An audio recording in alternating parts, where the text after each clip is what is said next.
Welcome back to the Star Trek Las Vegas 2019. We are doing panels and I'm so excited for the next panel. I am here with Fred and Rocky. They watched the panels with me and we are going to be doing commenting after the video, so please stay and watch that. Commentary, not commenting. And this video is The Enterprise with featuring Gary Graham, Dominic Keating, Anthony Montgomery, and that's it. So check it out. Let's watch this panel and then join us at the end where we talk about it. Anthony, sticking with you for one more question. Yes, sir. General Hospital, you had this great role of Dr. Maddox. I appreciate you. I noticed. GH fans? We got a couple. We got GH fans. Thank you. I appreciate you guys. Thank you for Guys, supporting. he has done more episodes of General Hospital than the entire 4-year run of Enterprise combined. That's how long he's been on the show. What's that experience been like? Have you enjoyed GH? It was a lot of fun. I didn't know if I could do soaps, honestly.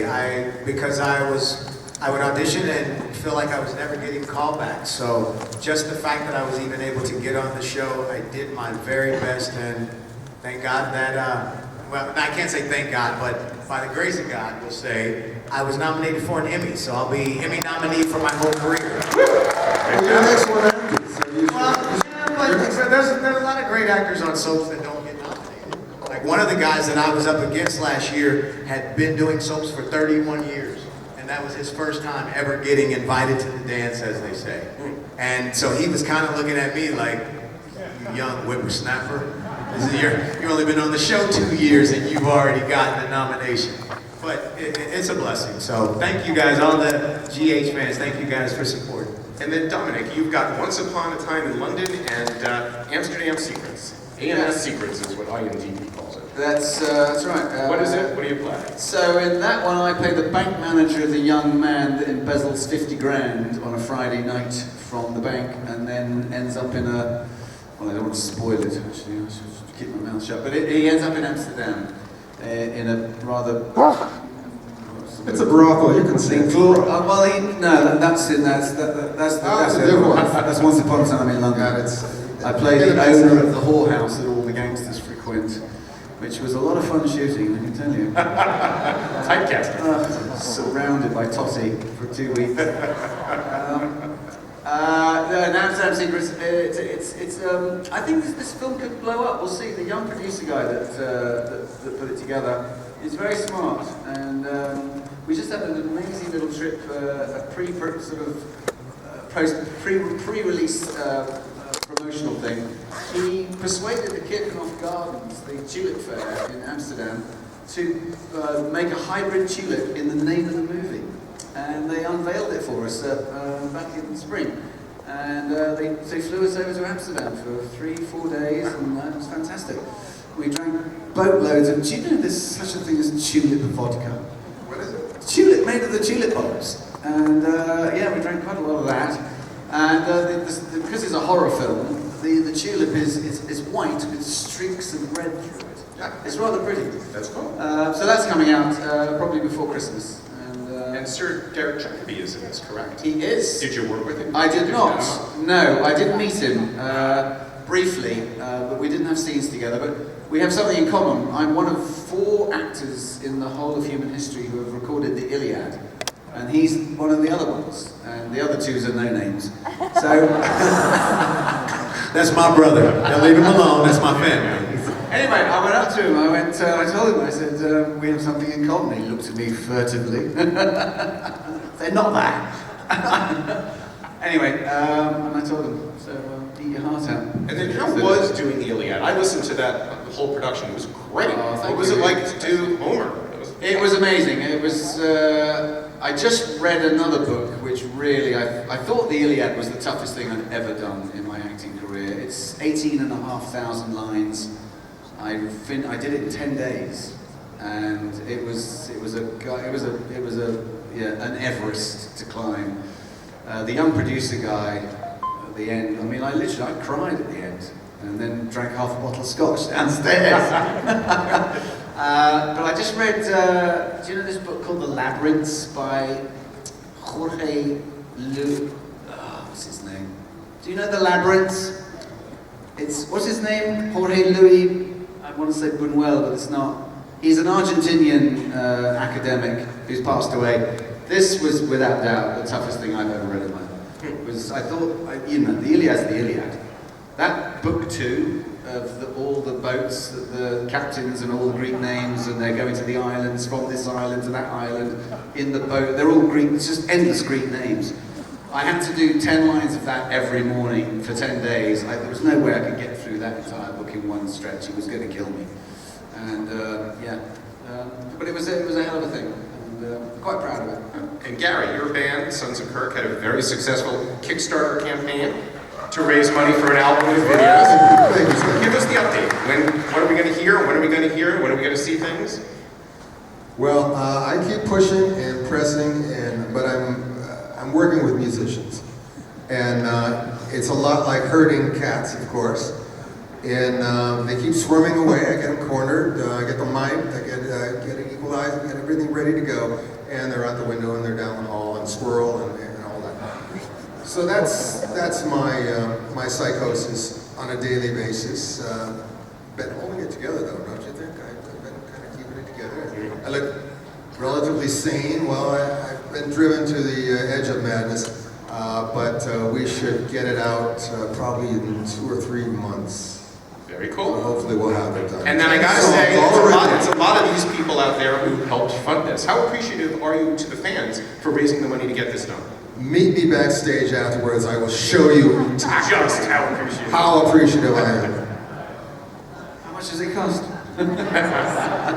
For your appreciation. Oh, no. This will be out of the goodness of my heart. I'm all about giving and sharing. There you go. All right, guys, let's talk Enterprise. Which is harder to fathom? That the show started filming 20 years ago, or that it ended 15 years ago? I look this good still. That was my next question. If we do say so ourselves. 20 years, isn't it amazing? Wow. Freaky Friday, that is. I don't know what to say. It's nearly 20 years since. Yeah, we have 2 more years for our 20, right? Right. So it started shooting, though. You got to remember how many months in advance you started. Yeah. So it's almost 20 years that you started filming. You said which is more unbelievable? Yeah, which is that it harder to started fathom. 20 years ago, that it ended 15 years. Well, that it ended 15 years ago because everybody knows Enterprise got so much better in the final season that it was a travesty that it ended 15 years ago. So I'm going to say that was worse. And yes, I'm biased, but that's just what it is. He's absolutely right. And of course, a lot of rumors have been started about how it was largely due to the increased appearances of Vulcans. So wait, you're saying the show was canceled because there were more Vulcans? I was just trying to hear what I was saying. Yes, I never thought about that. No, everybody loves Sabal, regardless. Oh, I didn't even watch Trek, and I love Sabal. When So. he was coming around, almost could tolerate humans. Yeah, they structured it basically the way I planned it. that was that 5-year arc. Yeah, I know. Okay, this will really get them really pushing them. Look at Soval is starting to be empathetic with humans. They're not just tolerable. They're almost. This will pave the way for the J.J. Abrams spot. Yes, and then they'll see that. He Brings back Soval. I can see. No, we don't say that. Discovery. That's not going to be Discovery out there. steps in there and says, We don't know if that's true. Saval in the timeline, and then he can dominate the universe. Ian, you You want me to say it to you right in a minute? Yes, Right in a say minute. it's all here. Let me ask you this. If I walked into your houses, would I know that you were ever on Star Trek? Are there scripts on a bookshelf? Oh my photos God. on a wall? Got an entire room with Gary Graham everywhere. Gary Graham till your stomach turns. It's the Gary laboratory. Graham. It's Look into Gary's It's a closet. religious monument, really. No. Because that bloke in one of the documentaries from England, wasn't he? Peterborough. He was up the road from where I was born. His whole house he turned into a shrine to the Voyager, I think it was. And because he blocked out all the windows, the only window was in the loo, which was the holodeck. And I remember Denise Crosby asked me, she said, "My God, I mean, Gary, this is just incredible. I mean, how much did this cost you?" And he looked at me, he was not joking, he went, "Oh, well, the wife left me." But he got him documentation, so it's all good. Cost you the most. Anyway, that's what my house looks like too. That's it. Yes. Did you change it? No. I've got some stuff up on the wall, I do. I've got that lovely, Scott gave us that our first Christmas, do you remember? He had our names photographed off the credits. Yes, I have mine. I have Beautifully that. framed, Yeah. and that's still sitting. Must have been nice to be a regular. It was nice. No, Yeah. Oldies were not afforded such respect. I've got a couple things up, Like what? Well, that plaque that Scott gave us. What is his name? John Eaton. Is that it? John Eames. That did. The designer, He gave, the production designer. Yes, production designer gave us this beautiful NX-01 in space, and in truth, it You did? Yes, we all got one. So Just the regulars, Gary. Just the You regulars. didn't? Sorry, dude. I don't think I did. I got two. You had it, but I moved into a new place about a year and a half ago, and all of the things that I had from Trek, because when you're on it, like to my son, I'm just dad. Like it's not, oh, there's my dad, Travis. Like I'm just dad, and now he's gotten a little older, so he'll see something and go, "Daddy, that's you." And I go, "Yeah, bud, that's the show Dad told you that I did a long time ago." "Oh, that's you cool." get it? I gave him one of the action figures. He was like, "Oh, that's cool. Can we go to Five Guys?" Like, I'm dad. He doesn't care about that. So I put up a couple things, and just because I'm proud of the show. It's not like me hiding it, but I'm not gonna have my whole place be a shrine to Trek. People come in like, "Anthony, you really got to get on with your life, man. Y'all got fired, kid. Let it go. What are you holding on to?" And pretty soon you'll start appearing at conventions and shit. Stop. I will never let anybody mess with my Trekkies. Y'all are my family forever. Y'all have enough Trekkie fashion to last several lifetimes. So, y'all know me. I love y'all, and I thank you guys. Are you kidding me? Our show, literally, when you say, what's worse? Our show got canceled through no fault of our own, and you guys, 15 years later, are still bringing us here and celebrating us. Thank you. Thank you. That's real. That's because of you guys. Thank you. And Anthony, we never learned enough about Mayweather. No, and you won't. I heard he's an admiral in a book or something, But that's what they told me. if I magically could arrange for one more full-on Travis A story episode, what would you want to know? What would you want to play that you never got to do? I mean, well, you can start at A and go to Z because there was so much Travis didn't get to do. I mean, I can only say, Captain, there's an ion storm up ahead. So many times. Aye, sir. Yes, sir. So what? I would love to have been a tactical officer. I would love to have done any. I would love to have played a Vulcan just to repress my emotions. You know, so anything Prepare that they photon torpedoes. prepare fire. And Don was like, that didn't sound anything like that. That was. Just anything that would have continued to give more of the backstory for him, because we saw it in Horizon. And we didn't see. Well, thank you. Horizon fan. Thank you for that one lady. I love you. Thank you. Thank you. And that wasn't for you guys to go, hey, you better applaud for Travis. You saw the show. They told me I was the Harry Kim of Enterprise. I didn't know what that was. I didn't know what that was. Because I'm the closest with Garrett of all of the, I'm closest with my family. But of the non-Enterprise family members, I'm closest with Garrett. He said, "Oh yeah, you were me. They didn't promote me until our show was almost over." I was like, "Oh, I would have gotten promoted in like season 6. Damn! I've always been. And then Gary, moving down to you. Similar question, but if I could arrange for you to revisit one of your numerous Trek characters, which one would you want to revisit and why? Can you repeat the question? Sure. You played a number of characters. So if you could revisit one, for one episode, which would you want to and why? Are there characters in Enterprise? No, across Star Trek. He's been smoking weed, sorry people. He's catching up. I can hear the clock. If you could revisit your character. This is really awesome being here, man. Freaking awesome. Colors. I'd love to play a Klingon. Why?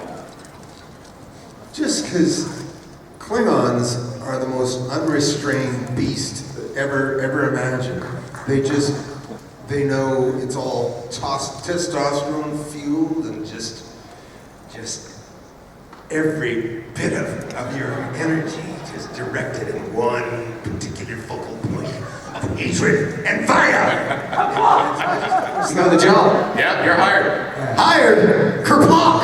Yeah. Whatever that means. I just think that would be really groovy. Captain Kerplunk to you. Kerplop is the sound that number 2 makes when entering the surrounding. This is a family show. Not even know where we're involved. What the hell? What's going on? They were Klingons and now they're not. What's going on with our pet? And then Dom, similar question for you. If I gave you one more full-on read episode, what would you explore? I really enjoyed that stuff at the end with section 51, was it? 31, sorry, thank you. 21 away. 21 away. Sorry, that was another thing I'm doing. That was a lot of fun to do, and I think that could have been, they could have drawn that out quite a bit more. And my, that push and pull between me and the captain was great fun to play with Scott. And Eric Pierpoint, so I love the scenes with him. He's such a class act, Eric. How about Eric Pierpoint? Yeah.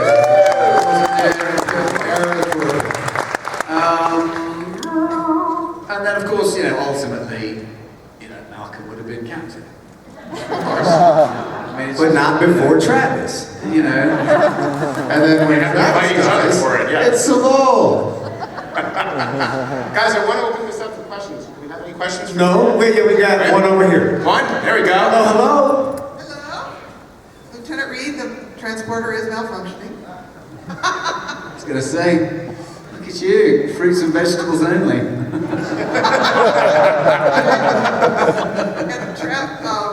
Anthony, what I want to see Travis doing is an episode where he manages to solve everything using what he learned growing up as a child in space that nobody else knows how to do, which includes some child mischief. That's what I want. That would have been really cool. I love that. So, in the reanimated version, you should pitch that. Okay, all right. Well, my question's for Gary. There had been a lot of Vulcans played on Star Trek before you became so long. What did you do to make him distinctive? Well, I basically followed the script in the pilot Right, I understand. when I raised my voice to make a point and was called out by Archer. Raising your voice to make a point, you have been on Earth too long. And I took that as a great indication for a different path for this Vulcan.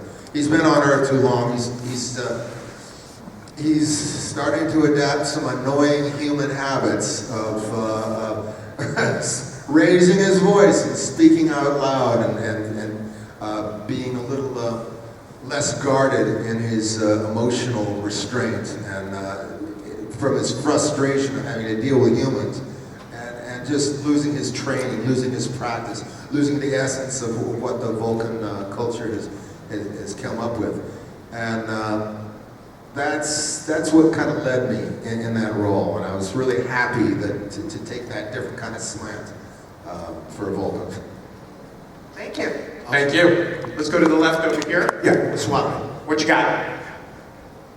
Afternoon, gentlemen. How are we doing? Hello, hello. Cool. I'm a serving British police officer at the moment, and this question's mainly... Nothing to see here, sir. Nothing to see here. Everything is fine. Yeah, sure. What's your question? Everything's great. I flew all the way here to get him. There he is. It was like, this question is for Dominic? Yeah. Yeah, he didn't even say Malcolm. He was like, no, I need Mr. Keating over there. Yeah. I'll say that, mate. Thanks. So, I was wondering, before you took the role, Dominic, did you do any research into British policing or military history just to inform you on how you presented the character? And for the guys in the couch, did you do any research before you took the role as well?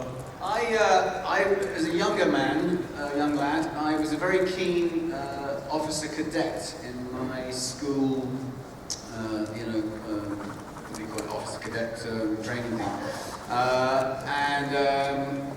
I come from an army background. My grandfather fought both World Wars and bless him. Imagine, I mean, that is service, isn't it? Well, our generation got away with it. We're lucky. Didn't have to do anything, really. But he had bone spurs.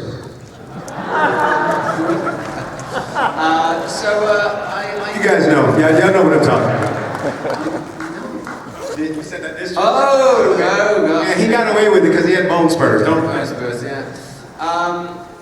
So yeah, that's how I based Malcolm on. Was a young 17-year-old of me. I went to stay with the Scots Dragoon Guards in Germany when I was 17 and a half.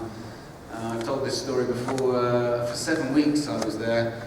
The first vehicle I ever drove was a Chieftain tank, which I summarily crashed on Osnabrück High Street. Took out a telegraph pole. I'm not kidding. They let a 17-year-old drive a fucking tank down a German street. That's their fault. Yeah, that's their fault. And not just any 17-year-old. Me! Yeah, that's their fault.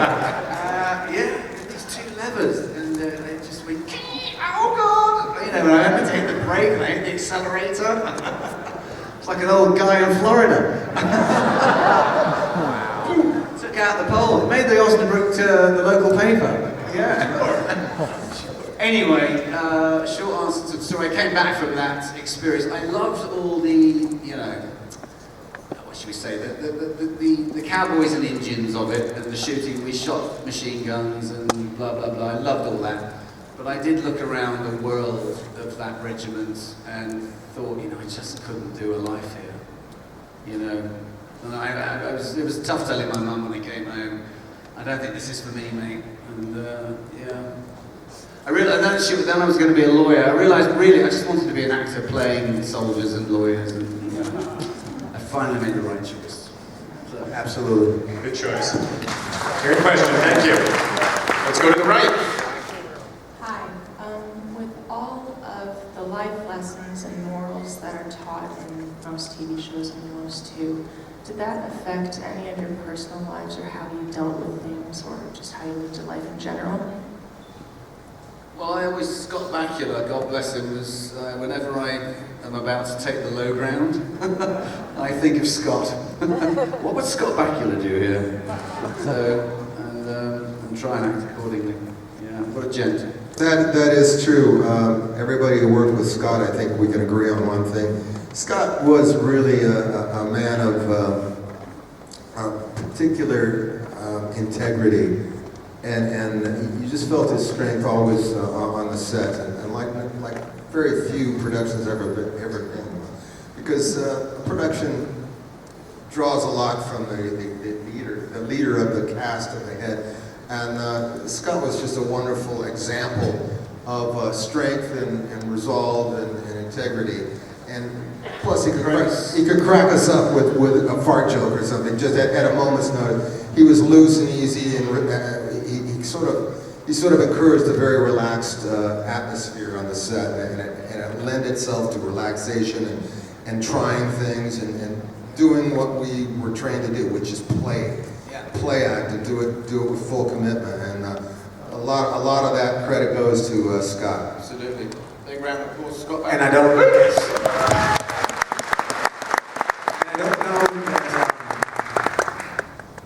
know about everybody else, but the things that we did on the show, all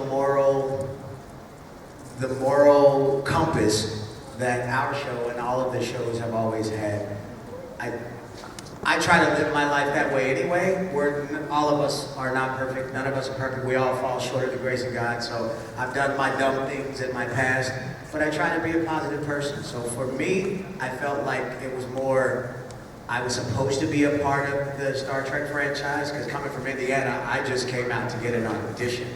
I didn't know I was going to be a part of this and say, okay, I'm going out because I'm going to be a Trekkie. No, I just auditioned, I was broke, and when the script came through, the job came, and it's like, all right, well, you get to now be an ambassador for a legion around the globe that are about the infinite possibilities of how great our lives can be if you do right by others.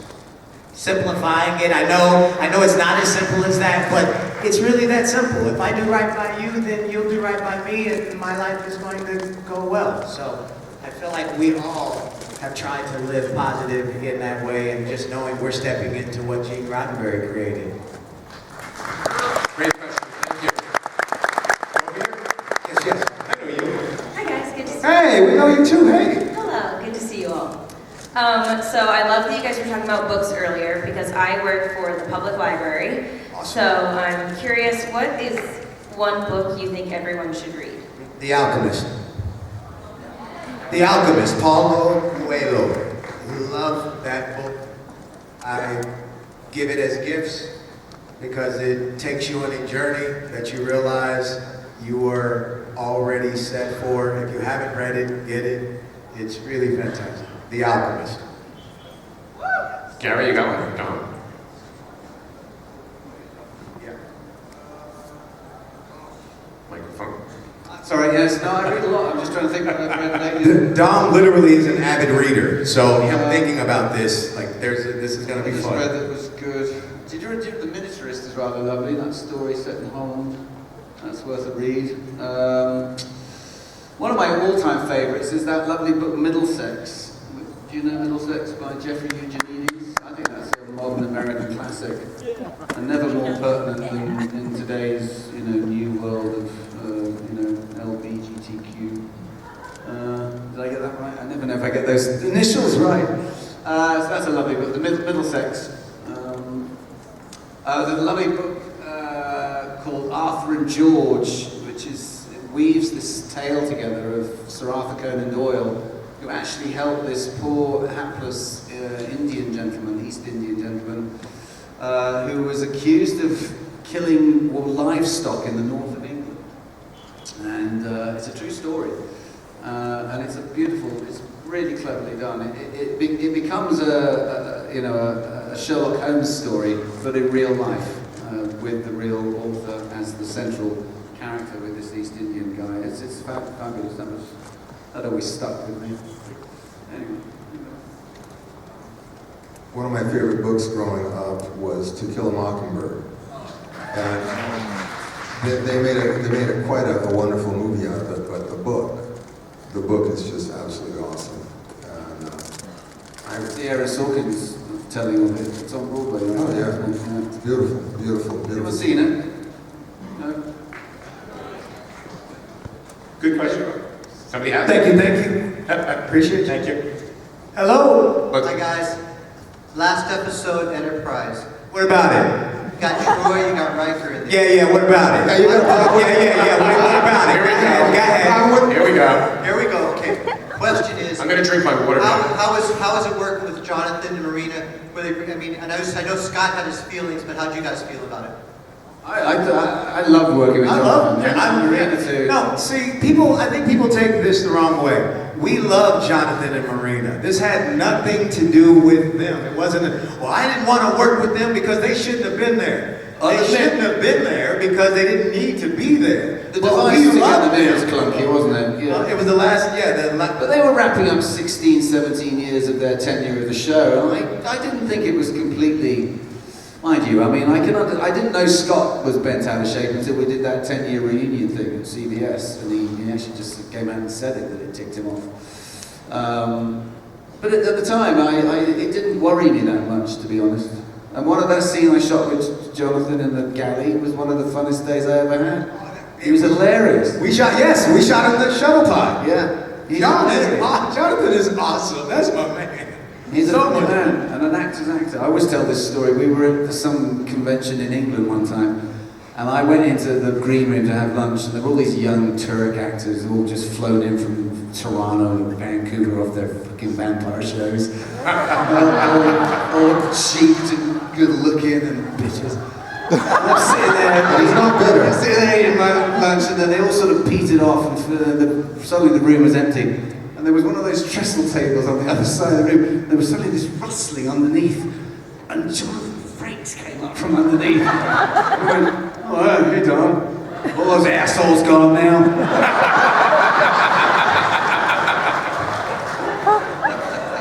That's great. Thank you. Thank you. Hey, that's a nice uniform, young man. All right. This question is for Dominic. Hold on, how you gonna wear my uniform and then give Dominic a question? I'm kidding. I'm kidding. Way to go. That was John Billingsley's. There was an episode where we were discussing about changing tactical to a different name. You were working on Read Alert, if you remember, but that just ended. We never talked about it anymore, and the rest of the show was Tactical Alert. If you were Captain Reed, would you have changed it to Read Alert or Red Alert or? Yeah, absolutely. Read alert. I love it. I think I said in the show. Sounds great. It's got to read. Yeah. Sure. All right. Hello, hello. Let's go back to the right. My question is for Anthony. Last year I learned that Wes Montgomery's your grandfather. He was. Yes, ma'am. How has his legacy affected you and your family, or has it? Yes. Yes, it has. And for my family, he was just, for my grandmother, it was my grandmother's husband that died before I was born. So I never actually got to meet my grandfather, my mom's dad. But he was just daddy. When my mom would talk about him, he was just daddy. You guys know him as the legend that he was. When my grandmother tells me stories, she never wanted me to come to Hollywood because she didn't trust Hollywood from what he had to go through. Because if you guys don't know, Wes Montgomery, jazz guitarist, my granddad, he came to prominence when blacks were supposed to be seen and not heard. And in the case of musicians, heard and not seen if possible. So he would have to go in the back of clubs to sit down and play a set and then be ushered back out the back. She didn't like everything that he had to go through, and because she didn't trust Hollywood, she didn't want me to have to go through it. So it was just her saying, be careful when you go out there, don't take no wooden nickels. My grandmother's from Canton, Mississippi, so she gave me all these little sayings growing up that I didn't understand until I grew up and got out here, and I went, oh, that's what Grandma was talking about. For me, it just meant that I'm going to come to California, and I made myself and my family a promise that I was going to work hard and I was going to make our family proud. I said, I've got a degree in theater. I don't know what the job is going to be, but I'm going to do something that's going to make our family proud. And then Enterprise came along in 2001, and I called my mother and grandma and said, hey guys, I did it. I think you guys will be okay. I think you'll be proud of me from here on out. So that's how it worked. That's great. Hey guys, we got about 8 minutes left. Let's get through questions. And guys, Yes, we'll get faster answers, sorry. No, that wasn't an insult. That was just an observation. Let's go. Hello. Earlier, all your gentlemen were talking about your side projects. One project I noticed online was a movie called Unbelievable, and it stars Snoop Dogg, and it has dozens of Trek actors in it. I was hoping you could tell me a little more about the movie and your respective roles in it. I did a day on it. I did 1 day on it. I did one scene on it. I called it Spaceballs, it's a sci-fi romp like Spaceballs, if you guys remember that from back in the day. And it's a Trek version of that. The people that put it together at Archangel Films, they're really wonderful people. Angelique Fawcett and Stephen Fawcett, her husband, really wonderful people that wanted to do a feature that had all Trek actors in it, or former Trek actors. They put this thing together, and it was a lot of fun. They paid everybody, they brought us in. Gilbert Gottfried was actually playing Snoop's part. I don't know what happened, but they changed it. They found out that Snoop is apparently a huge Trekkie. He loves the Trek franchise. That's what I was told. I didn't know. And then the next time they called me, they said, hey, Anthony, we just partnered with Snoop. We're going to replace Gilbert's parts with Snoop, and he's going going to help us push the movie out. Well, okay, so I was in a movie with Snoop, but I wasn't, because the one day that I was there, he wasn't there. Like, I didn't even see Dominic. It was literally them. They were piecing this didn't go to together the party? for 3 years. Yeah. I went to that. You Yes, I went to that. So that's what Unbelievable is. I don't know when it's coming out. I have no idea. I know they've been working on it for a long time. They have a site for it, so I would just keep an eye online. They're trying to get it released. Thank you. Next up. Hi guys. Hello. I was just wondering, is there a day you remember where you could not get through filming without cracking up? It took a ton of takes, whether the dialogue or your scene partner. We had a lot of fun. We had a lot of fun. Honestly, Honestly. bridge. Yeah, Those long, boring days. the days that it was all of us. And God bless, again, Scott put up with a lot of shenanigans from us, man. Particularly me. Yes, more them because they were all more seasoned than I was. I was still nervous about making sure I didn't screw up. So I didn't play around as much. I was always, okay, I gotta do it like this. Even in season 4? By season 4, but it cost too much to do the shows. So I've never been one to go to set and then have a bunch of, we're cracking up during outtakes. Like, it's my job. You pay me to know these lines, come and hit these marks, do what we do. Tom's got a different thought on that. Tom's yes, absolutely. Go. I'm the other side of that. I know my lines. He does, yes. Very professional. But every now and again, yeah, I love a fart joke. Speaking of fart jokes, I didn't have those times when there was uproarious laughter and we couldn't get through the take. We had to go again and all that. But I did have an instance to when I think we were departing Vulcan. I met you on Enterprise, and then we hopped in the shuttle and we were going down to Andoria. It was Archer and T'Pol and myself in the shuttle. And sorry if anybody's heard this story before, but we were in this shuttle on our way to Andoria, and the camera had to get in really close to this thing, and they closed. Everybody said, if you gotta go to the bathroom, go now, man, because it takes 20 minutes to unlock you from this shuttle. Once the flags are in, the cameras and lights and all that, 20 minutes. Anthony's already correct. So, he's heard. I've heard this before. So, unbeknownst to me, Scott and Jolene had this kind of apparently ongoing thing that they would do, or she would do, and he would react to it. And we rehearse our scene, and we get it all and ready to go. And then Scott would go, "Oh, Jolene!"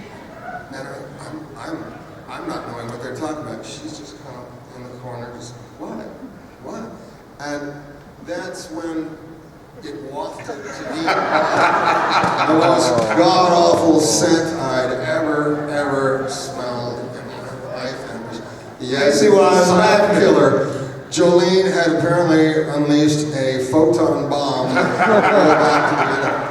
I just, oh, God. Oh, she looked like an angel. I'm banging on the window, and they go, "No, we're going. Sticks are in, we're going." Lines and all that, and so that was their particular, or at least Jolene's particular sense of humor. That was no laughing matter in the back of that show. Locked in. Aren't you glad you asked that question? Thank you so much. Next. Oh, thank you. I briefly want to ask, could you reflect a bit on how it was to work with Manny Koto and his influence on the show? Manny Koto, who had a particular penchant for Vulcans. Yes. Good I've got a shrine in my house devoted to Manny Koto, and I've never met him, but he really liked Vulcans and thought that we should wrap up the Vulcan episode or journey proper.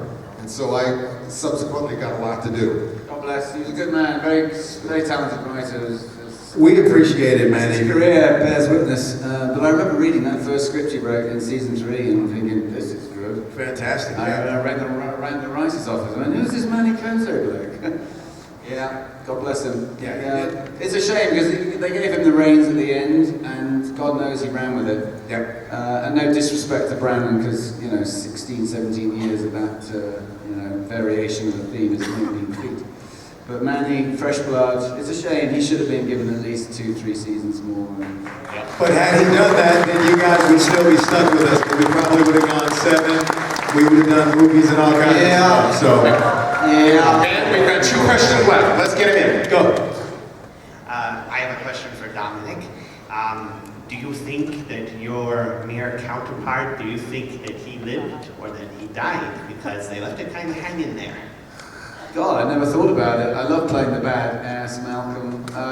Let's say he lived and became an even badder ass.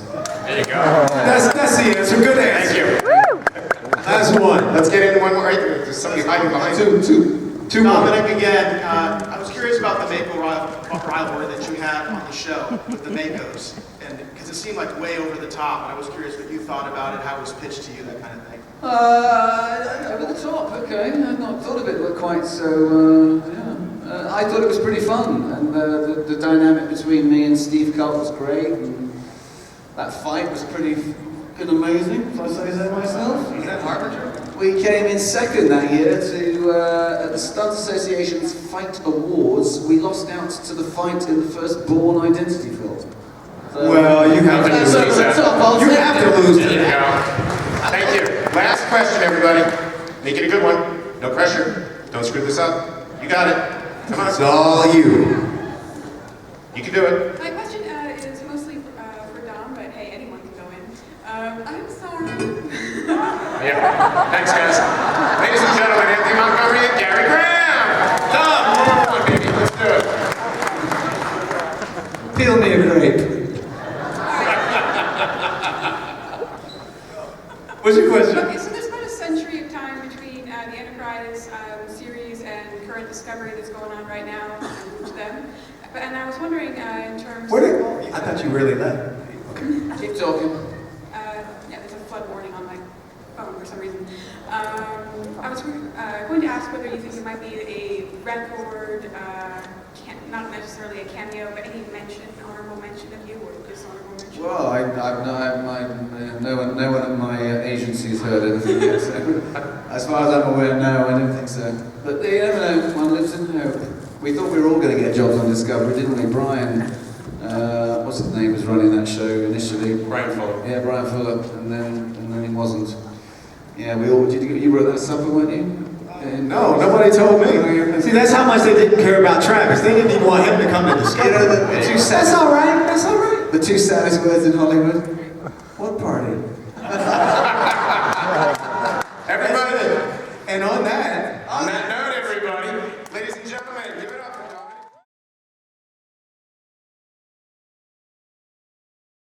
So wasn't that an awesome panel? That was really, really cool. Did you guys like it? What did you think of it? Oh, they were great. Yeah, they were. They were entertaining and. Yep. And I really liked it too when they started talking about Gary's band and everything, when they were congratulating him on his Kickstarter campaign for that. Now you know about that, right? Like he's in a band and everything. He was a part of the Roddenberries, which played the last, I think, couple years. Okay. Yeah. Okay, that makes sense. I remember that from last year. Yeah, Okay. and it was funny too because last year he would be in the panel And then he would jump get over up and play. sing. Yeah. It was so funny. So, and from what I see, he is just a fantastic musician. So it's really nice that he can, can do both acting and music. Exactly. There's no lack of talent in these people. Right.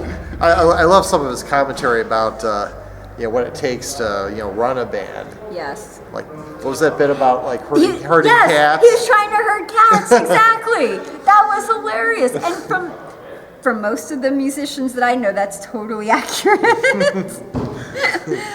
I don't know what you're talking about. I've never played in a band before. You've never played No, I've totally played in bands. Did I just insult you? No, not at all. Not one bit. Okay. Hurting cats, yeah, sure. Another is, I see it more from the sound guy perspective, so that's definitely, I can agree, band members can hurt cats. Definitely. Now, what did you guys think when they were talking about what was in their house? When they were talking about Oh, do they have like the big altar Yes! of Enterprise memorabilia? Yeah, all the Star Trek stuff and everything. That was fascinating. It was interesting to get a behind the scenes perspective. And when you get the perspective of a parent talking about his kid, and Yes. like, what is this? Yes. Action figure thing? What Yes. you a big deal, Dad? What? Exactly. This is great stuff. Yeah, that was like Anthony's comments in particular. And go ahead. Yeah. So that it was just interesting because like Anthony does have some stuff. I mean, he doesn't go overboard, but he has some stuff on his walls, and just listening to what his kids think about it. It's like they recognize it as something that Dad did. But it's like, well, okay, he's my dad. Right, it's still Dad. Yeah. It's like, yeah, that's great, Dad. You have a movie, whatever. Can we do In-N-Out Burger? Like, come on, I'm hungry. Yeah. Like, that's how much they care. That's you know? There's priorities in kids' life. Yeah. Exactly. And I remember too in some of the past panels, other actors talking about it, and they would say, they would talk about their kids, and they would say, I would go from being this famous person that everybody wanted to talk to, and then I would go home and my kids wouldn't even want to talk to me, or they would be like, well, did you clean the bathroom? Like, come on, and you would just totally go back to being in a reality, basically. Meanwhile, you save the galaxy, and, Yes. and you come home, and oh gosh. Yeah. Right? Did you cook dinner? Do you have dinner? Mom, come on, I want dinner. Like, seriously? Actors have real lives. Yes, exactly. And this is where you wish you truly had a food replicator and all the other conveniences on the starship, but not quite yet. I wish we had a replicator. If there are any inventors out there who are wondering what the next invention should be, it's a replicator. I need that. That would be awesome. That I keep would be. passing the hallway on the way in. They've got this yogurt machine in the hallway. Yes, I saw And I'm that. like, that's close. That That's is. getting there. That is. We're getting there. I actually tried You it. did it? What'd you think? It was good. It was fun to watch it in action. Because it does like the sprinkles for you. Well, It does the. and not only that, there's a screen, so it's almost like you're watching a little bit of a video Oh, as that's it's cool. being made. But Okay. it grabs. There's an arm. It grabs the cup. It places it in position. Then you get your vanilla or chocolate or combination thereof. Then it moves it over to the next section. You get your toppings. Then it finally moves it over to the section that dispenses it. It's fun. It's close. It's very, very close. A little pricey. Meanwhile, the Enterprise actors, however, Yes. slightly off topic. It's okay. True. So going back on topic, Yes. do you remember when they were talking about the backstory and how a lot of them they felt like they needed more of a backstory and everything? And do you remember that part? I agree with that. I agree with that too. Like in particular, I think it was with Anthony and his character Ensign Travis. Well, this character had so much you could do with the future of that character. They didn't do as much as you possibly could imagine in that show. Yeah. Just because his character was born in space and grew up in space, and somebody made the actual suggestion or the question of why didn't he have more to do with using the aspects of being a child and also growing up in space to more current plot lines and whatnot. I thought that was a great question, whoever asked that. Yeah, definitely. And then, do you guys remember the cop? That was hilarious. Oh, yes. When the what was it? The England cop or whatever, the British The British cop. Yes, hi, I'm a British cop. Yes. And then Dominic just gets up and starts running away. See ya! Yes. Where'd Dominic That go? was- Oh, gosh, I guess he left. You can run, but you can't hide. Yeah, totally. He's like, okay, don't arrest me. I'm out of here. It gives new meaning to the phrase "the long arm of the law," right? That was so awesome. That's a good demonstration on actors that can improv very quickly and very well. Yeah. That's true. Gotta love that. Oh, it was just so awesome. And then what did you guys think about when they were talking about books and they were recommending specific books and everything? He said The Alchemist. I really want to check that out because I've been dying for a new book. What did you guys think? I haven't ever had a chance to read it. Okay. I've heard him recommend that before, though. Mhm. Yeah. Put it on your Amazon shopping list, I Yes. guess. There you go. Or Kindle. Kindle, yes. Yeah, totally. There you go. Start your Christmas shopping list a little bit Yep. early. Mm-hmm. But that was interesting because it's not too often that you hear, actors ask that question. Because normally you think of acting as being, more of a visual type art form, and it's interesting to get their perspective on what they think of in terms of books. Well, it's interesting too because I don't know if people realize this, but when you're doing commercials, when you're doing TV shows, there's a lot of downtime. That's true. There's a lot of time where you're just sitting there and you're waiting for them to set up the camera, set up the lights, something happened. And a lot of actors, they do read because that's so easy to do during the between scenes and everything. A lot of them have some other really interesting hobbies that they do between scenes. And I just didn't know if you guys knew that. No, I didn't. I guess I always assumed, maybe incorrectly, that they were busy memorizing their next set of lines. Yeah, that would probably be what I would be doing. Be like, okay, I don't know my lines. Let me see here. Okay, so we're doing which one? Okay, let me learn that real quick. Yeah, there's a difference between a seasoned actor and an amateur. That's Yes. totally, having worked with independent movies, I can tell you that for a fact. Yeah, the amateur is like, okay, we're doing what scene? Okay, let me learn the lines real quick.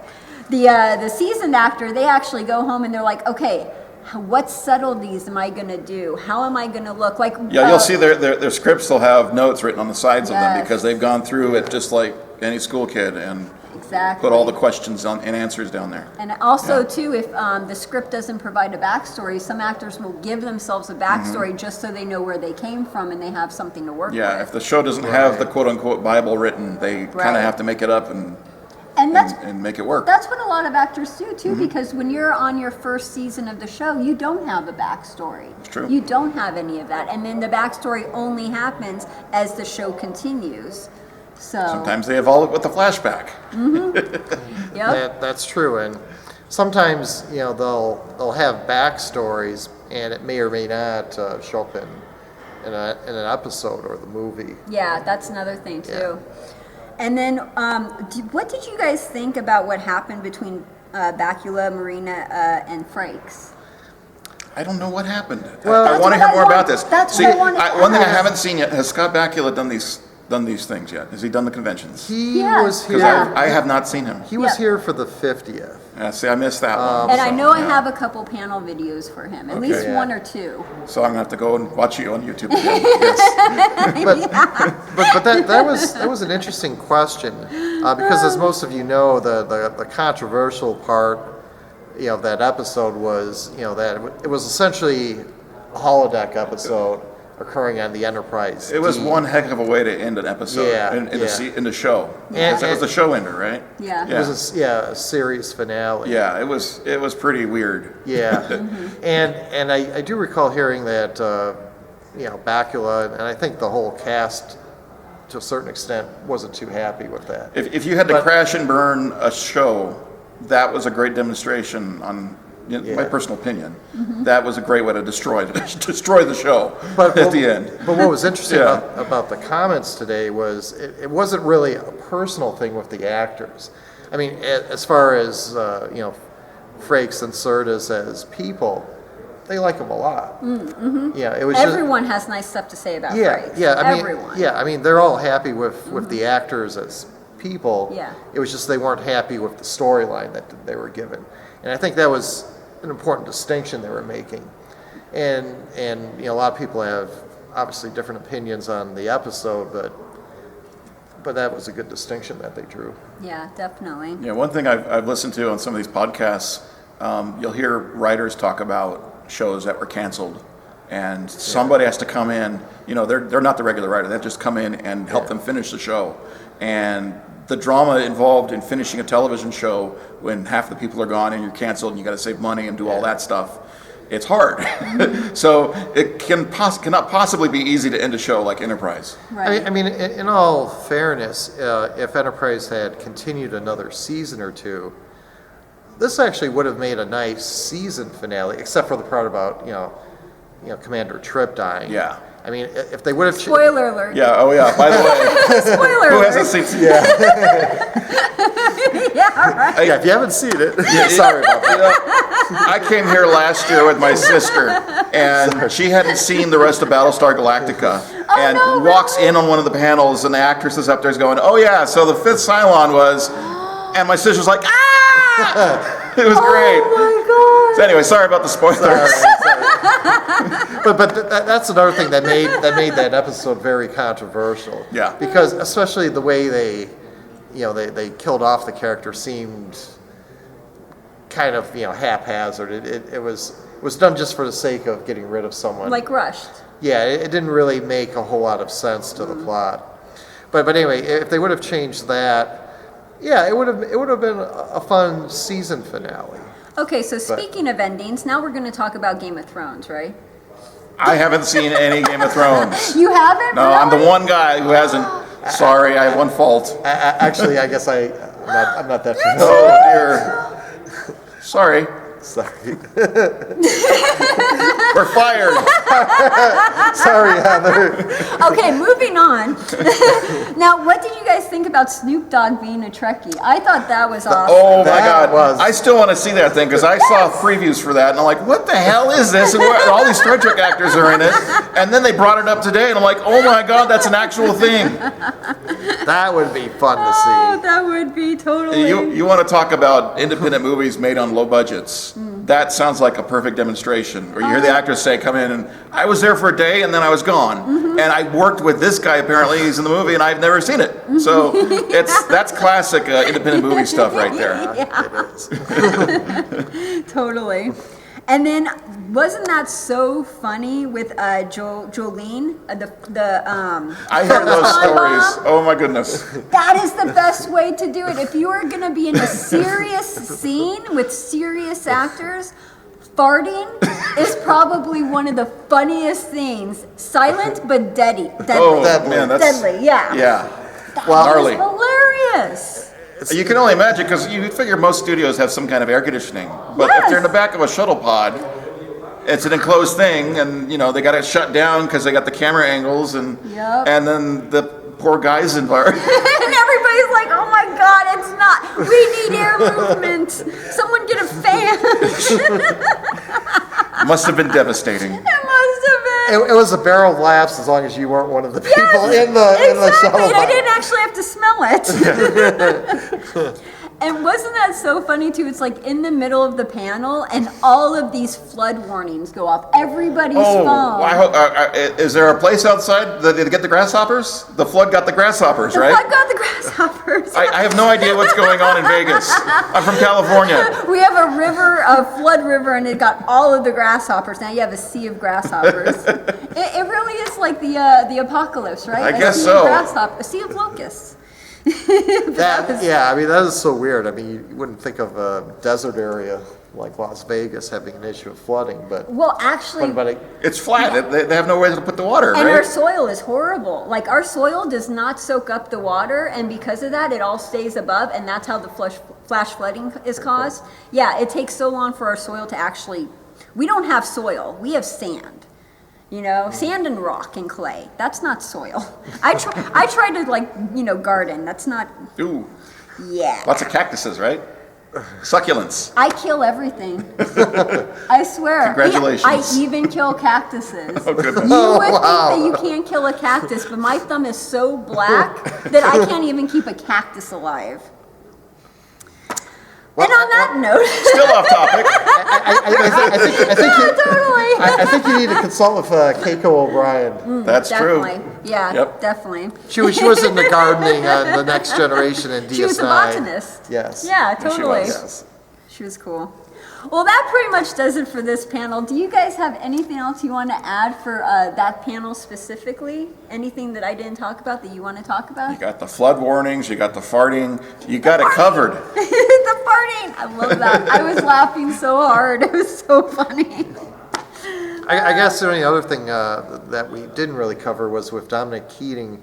There was a question about his background, and he talked about the fact that he comes from a military background. That Yeah, is, I didn't know that. Thank you for bringing that up, because that's true. Yeah. That's I believe amazing he said stuff. was it his father that, I think it was, both his father and grandfather yeah. served in the British Army. Did he say he served?